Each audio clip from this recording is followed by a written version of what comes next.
Welcome to KOCT's Roundtable. My name is Davy, and I'm your host for this important program to help you decide who should represent the 49th Congressional District.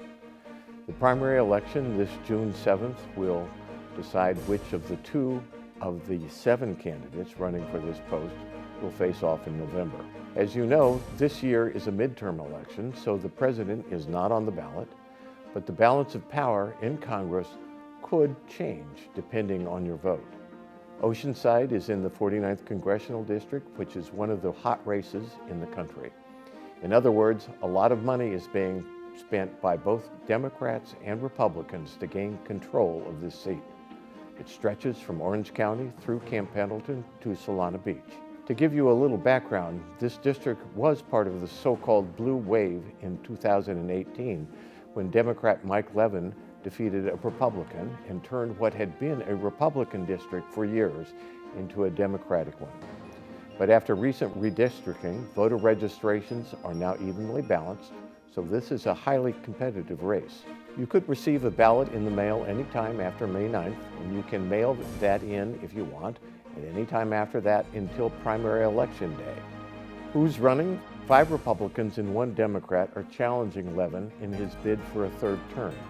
In alphabetical order, their names are Lisa Bartlett, Brian Marriott, Hosea O'Neill, Chris Rodriguez, Nadia Smalley, and Renee Taylor. So stay with us for this edition of Journalist Roundtable.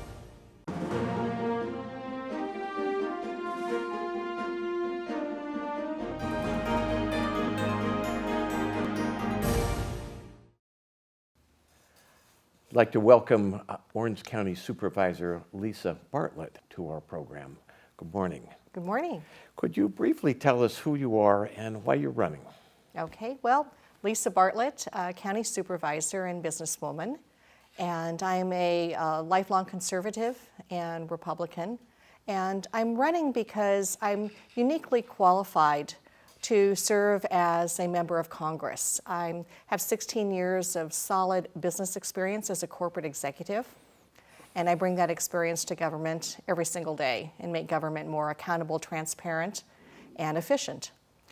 As a county supervisor for 8 years, I've also tackled a lot of the issues that are really at hand today that we're grappling with at not only the local, state, but also at the federal level. Mm-hmm. And I think it's really a pivotal opportunity for us to address the different crises and change the balance of power in Washington. Okay.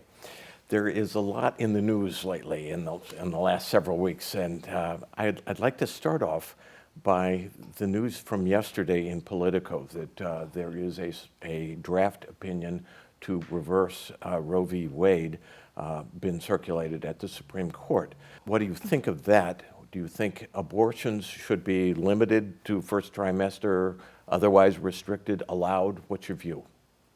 All right, well, the leaked draft opinion is just that. It's not an official ruling by the U.S. Supreme Court justices, and I think it's very unfortunate that it was leaked, and I know it was leaked for obvious reasons, to distract us from the matters at hand, dealing with the rising inflation and border security and a lot of other issues. I think it's very unfortunate, and it's bad for the court. And I think that having the opinion that was leaked is they're trying to put pressure on the Supreme Court justices. And so the Supreme Court justices are elected for life. Mm-hmm. So they shouldn't have that pressure, that undue pressure, when they make their decisions. Mm-hmm. But having the opinion that's been leaked like this prematurely puts that undue pressure on them, and it's been done for political reasons. Right. With regard to the underlying issue of Roe v. Wade, do you put yourself on a pro-life, pro-choice? Where on that continuum do you find yourself? I am pro-life, and I believe we should honor life. Okay. But I think that there are a lot of differing opinions, and I understand the differing opinions. This is a very divisive issue, and I think there are some exceptions relative to Roe v. Wade and to abortion, mm-hmm. Relative to the jeopardy of the life of the mother or for incest, mm-hmm. And that type of thing. Okay. Moving on to something else you mentioned just a second ago, the inflation numbers year over year, last month I think were 8.5%. We are at a 40-year high for the rate of inflation. What should Congress do? Part of what's triggering the inflation rate of over 8.5% right now is the multi-trillions of dollars of spending and putting the country in greater debt. And we've got to rein in the spending in Washington, D.C. They're putting money into programs that aren't necessary, and basically with all of the other types of initiatives, forgiving student debt loans, for instance. That's just going to fuel inflation. When you say unnecessary programs, can you give us an example or two of what you would cut?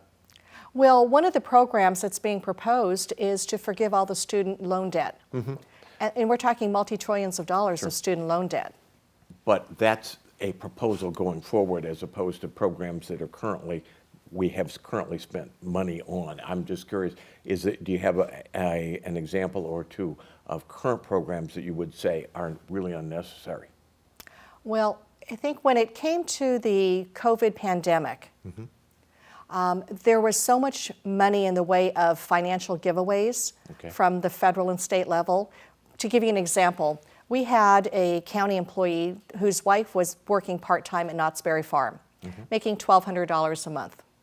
And when the COVID pandemic hit, between the state and federal extra giveaway dollars, she was getting $4,200 a month on unemployment. And they wonder why people were hesitant to go back to work. Those kinds of things are a bad way to try to fuel the economy. Okay. You also mentioned student debt. I know that average student debt is about $39,000 right now. Median is around $19,000. And there are some 41 million Americans with some sort of student debt. Should it be forgiven in any sense? And if it were forgiven, is that fair to non-college educated taxpayers?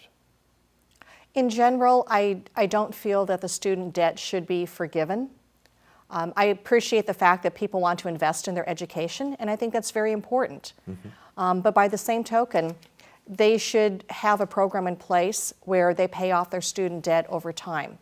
And if the federal government decides to just eliminate the student debt that is owed, what about the parents and students that really worked hard and struggled to pay for their education, and now their loans are paid off from their student debt? Do they get a refund? Okay, so there's a fairness issue that you're raising. Yes. Okay, the Biden administration has proposed sending another $33 billion in support of the war in Ukraine. Do you think that's a good idea? Or are we engaged in a proxy war with Russia? I think it's very unfortunate that the U.S. reacted so late to the unprovoked attack by Russia on Ukraine and the Ukrainian people. I do think that as a world power, the U.S. does need to step in to help the Ukrainian people push back and save their country. Whether it's $33 billion, I don't know what that dollar amount that is reasonable that should be allocated, but I think we need to have dollars spent, and there needs to be an appropriate military presence. How concerned are you that we are inching ever closer to a real serious nuclear confrontation with Russia through this? I think everyone is concerned about nuclear weaponry, whether it be Russia, whether it be China or Iran, because those countries are armed and they are dangerous. And I think everyone in the world should be very much concerned. Okay. Different topic altogether. Last week, the Biden administration announced through DHS that it was going to form a Disinformation Governance Board. What do you think of that idea? I think it depends on how the board is rolled out. There is a lot of disinformation out there in the public realm, and I think it's a matter of how we deal with it. We have disinformation at all levels every day, in government and outside of government. And I think to have another entity that's specifically tackling that particular issue, it can be good, but I think it's a matter of the specifics, the details of the program. Okay. There is, in current federal law, 47 U.S.C. 230, which protects online publishing companies from libel actions based on third-party comments. There has been a lot of talk in recent years that that should be changed in order to try and prevent organizations like Twitter or Facebook from canceling people or otherwise punishing for speech. Should that be amended? Well, freedom of speech is one of our inalienable rights, but there has to be that balance when you cross that line with freedom of speech and you cross into an area that is truly inappropriate. So I think we have to look at our First Amendment rights and determine relative to publishing companies like Twitter and Facebook where we want to draw that line, where it's appropriate. So do you think then that someone ought to be able to pursue Twitter for libel when a third party makes a comment? It depends. That's what that does. Right, Yeah. and I think it depends on the type of comment that is made. There has to be a balance there. And when certain lines are crossed where it becomes very detrimental, very damaging, and inappropriate, then action needs to be taken. Okay. I'm going to shift topics again on you. There are news reports that Governor Newsom is thinking about delaying the closure of Diablo Canyon nuclear power plant. What do you think about that? Well, we have 4 or 5 nuclear power plants in the state of California that are in different stages of decommissioning. So Diablo Canyon is one that produces a significant amount of nuclear energy. The plant that's closest to where I reside is the Songs nuclear power plant, and that's being shut down, and we've got spent fuel rods now in dry cast storage that need to get moved. The governor is looking at all different options right now. We do have a bit of an energy crisis, and I know that we have to look at all options relative to, for instance, electricity. Gray Davis was actually recalled when he was governor because we basically ran out of electricity in California and we had to buy it at exorbitant rates from another state. So I think it's appropriate to be proactive, but there are a lot of people. Nuclear energy is a very hot topic in that you've got people on both sides of the equation. You have people that want to protest and shut down the nuclear power plants for their reasons, and then you have others that say it's a safe way to provide power to residents. So there are people on both sides of the aisle there. Which side do you fall on? I think for the time being, and where you've got the Diablo Canyon plant located, if it's necessary right now to continue with the nuclear energy from that particular power plant for a given period of time, that may be appropriate, rather than buying energy at an exorbitant rate from out of state, for instance. But I think we need to be more self-reliant in the future. We already import about 25% of our electricity from out of state. That's correct. Yeah. With regard to nuclear spent fuel rods, there are about 3 million pounds of spent fuel rods, dry cast, on basically just off the beach at San Onofre. What should happen to those rods? They need to get moved as quickly as possible. To where? To a consent-based interim consolidated storage site or to a permanent repository long-term, but they need to be moved out of the area because while they are in dry cast storage above ground, they could pose a risk to the public at large. And we've got very unique conditions right around that nuclear power plant. I've lived in the area for 30 plus years, and we have those towers with the sirens in the event there's an emergency. But we have unique circumstances. We have millions of residents that live around the nuclear power plant. We have earthquake fault zones that are prevalent right in that immediate area. We only have one highway in and out of that area around the nuclear power plant. So when you take a look across the nation, there are probably 30-some nuclear power plants that are in different stages of decommissioning. But that particular plant in San Onofre with the spent fuel rods and dry cast storage should be one of the top priority sites to have the spent fuel moved to a consent-based site. Would you favor reopening the development of Yucca Mountain? I think Yucca Mountain is probably a non-starter. at this point. Because? $100 million has been invested at Yucca Mountain, but for political reasons, we haven't been able to make any progress in getting the nuclear fuel stored at Yucca Mountain. Okay.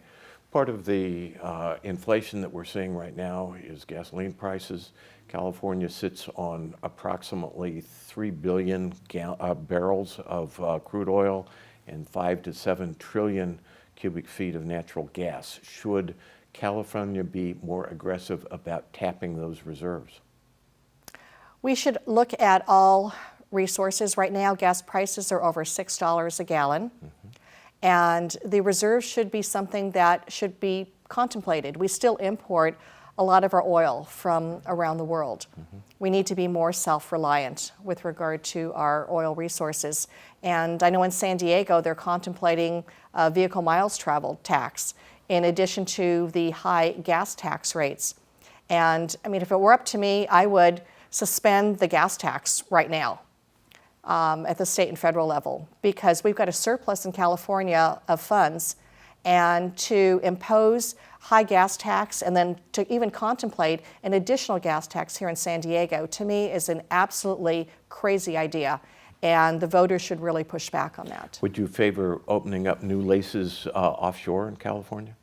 Well, I'm opposed to increasing offshore drilling. Okay. I know we have some offshore. We recently had an oil spill in Huntington Beach, and I was in Huntington Beach the day that occurred and received the call from the governor's office. It was very unfortunate. It had a short-term devastating effect on the local economy, and when you take a look at just the coastal areas that were impacted from Huntington Beach all the way down to Mexico, we have to think about holding those entities accountable for any type of an oil leak. But again, you have to look at a balance. But we have those oil drilling operations in place, but I am definitely opposed to increasing the number of offshore drilling locations. Okay, what are your general views on climate change? Climate change is something that's been talked about for a while now. And you know, for whatever reason, we are seeing some changes around the world, whether it's the polar ice caps that are melting or changes along the coastline. I can tell you that we look at coastal resiliency, and I take it very seriously because I've lived in a coastal city for over 30 years. And I started a coastal resiliency working group as a county supervisor, looking at the specific coastline and the changes along the coastline relative to erosion. And what we need to do to fix things long term. So we are trying to address those issues because we have businesses, people have their personal residences that are being impacted along the coast. We've got beach areas that are eroding at a rate that is much more accelerated now than in previous years. And we've got to look at what we can do for the long term, because the coastline, in Orange County we have 42 miles of coastline, but when you take a look at the entire California coast, many areas are being impacted on a daily basis, and we've got to figure out what we can do to fortify those areas. And it's not just a matter of taking sand and dumping it on the beach. We need to look at serious long-term solutions to protect our coastline. But with regard to sand, should federal dollars be used to support sand replenishment on beaches? I think dollars for sand replenishment and other types of projects, federal dollars should definitely be used. Okay. As well as perhaps state resources as well. Okay, there are somewhere around 11 million undocumented people who live currently in the United States. There are thousands kind of queued up on our southern border and up into or down into Central America. What needs to be done about immigration and the border issue? We have a process for legal immigration that needs to be followed. We need to secure our borders. Right now, with the open border that we have at the southern part of the state, it's causing significant issues throughout the state of California. It's not just people coming over that just want to create a better life for themselves and their families, but with an open border, we're getting drug traffickers, human traffickers, criminals, and these are all contributing to the bad things happening in California with the high crime rates and with the impacts to our educational system and healthcare system and a lot of other things that are frankly just very disturbing to think about. So does that mean you would build more wall, or what does closing the border mean? Securing our borders means a number of things. We have to secure them within some type of infrastructure, whether it's building a wall or something else, but we need to secure it in such a way that we stop the illegal immigration. And whatever that infrastructure needs to be, we need to put that in place. We also need greater levels of security down there at the border. We need more personnel to protect our border. Mm-hmm. There are approximately 2 million people in the U.S. currently who would be considered dreamers under the legislation that has been proposed various years. What should happen for the dreamers? A lot of the dreamers that are here, they came over to the United States when they were very young. Mm-hmm. And so it's not that they made a conscious decision themselves to cross the border and come into California. But they are here, and I think there needs to be some responsibility taken for those individuals that they didn't come here of their own accord, but they are here, and we need to figure out a methodology for schooling and for giving them a life here and figuring out perhaps a path to citizenship. Okay. So I think we need to take a look at those options because, like I said, some of them came across as babies and they did not make that conscious decision to come here. But we have a legal immigration process, mm-hmm. And I truly believe that that really does need to be followed. Okay. There are approximately 100,000 people a year dying of opioid and fentanyl addiction in this country. It is a major contributing factor to homelessness. What should we do about that? Again, when you start connecting the dots with securing the border, we're getting across the border right now a lot of drug traffickers, mm-hmm. and the drug traffickers are bringing across fentanyl.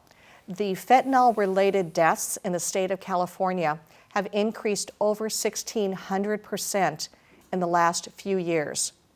And a lot of that is due to the open border. Mm-hmm. People find an easy way to come across with a lot of fentanyl. And it just takes a very small dose of fentanyl to be fatal. Mm-hmm. A lot of individuals that are homeless on the streets, they sometimes go out and they buy illicit drugs.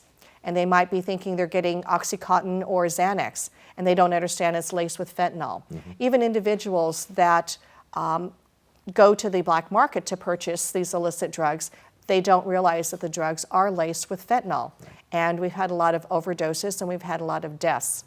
And we've got to stem the tide of fentanyl coming into our country and into our state. And securing the border is one way to do that. But we need greater law enforcement, and we need greater amounts of prosecution through the court system. Okay.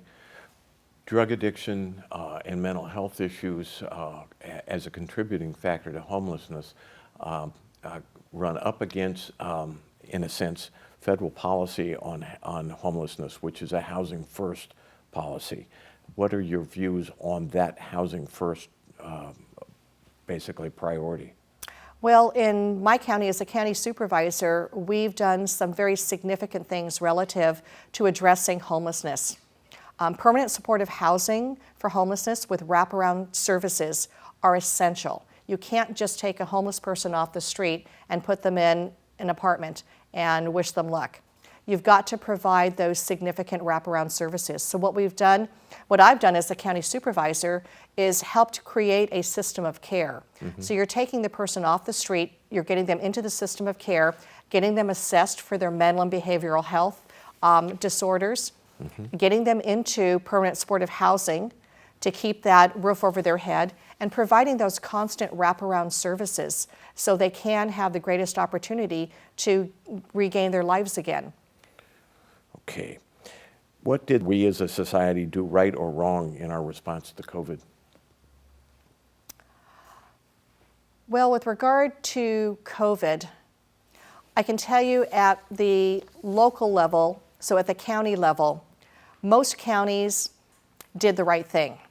They stocked up on the PPE. They made sure that there was plenty of capacity in the hospital system. We received support from both the state and federal level. And some of the dollars were put to very good use. So with the CARES Act and with ARPA funds, the first and second rounds, the counties put the money to good use. So we were very thankful for those dollars because we were able to push out through the grant programs over $150 million in the county to small businesses and to restaurants and to the arts community to keep them alive during the COVID pandemic. We also did a great job at the county level in making sure that we had things in place that really not only helped the businesses, but helped the residents. We were passing out face coverings on an ongoing basis. So we did everything we possibly could with the dollars that we received to make sure that everyone and every business got through the COVID pandemic as unscathed as possible. But I mean, this was devastating for all of us because a global pandemic is nothing we ever expect.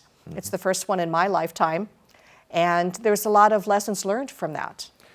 Okay, we're about out of time, so let me ask a couple quick questions. If you were to create a scale that ranges from Mitt Romney to Donald Trump with the various GOP personalities, where do you fall on that scale? You know, I don't want to put myself on a scale with regard to President Trump or Mitt Romney.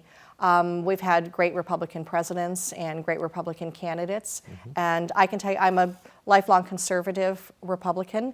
I am fair and balanced. I am one who can reach across the aisle and work with everyone. So I don't want to box myself in a corner there, but I can tell you that I have a track record of success of working with everyone, and I have a track record of results, and I think that's what matters. That's what's really important. Okay, let me box you in on one last question. Angels or Padres? That's a tough question. I like both teams, and again, I'm not going to pick favorites, but they're both my favorite. Okay. Thank you very much for talking to us, Lisa Bartlett. Thank you for watching KOCT's Roundtable. Remember, your ballots should have arrived in the mail, and you have until June 7th to either mail them back to the registrar, drop them off at a drop-off location, or go into the polling place on Election Day. I'm Kent Davy. Thanks again for watching KOCT, the voice of North County. And remember, every vote counts.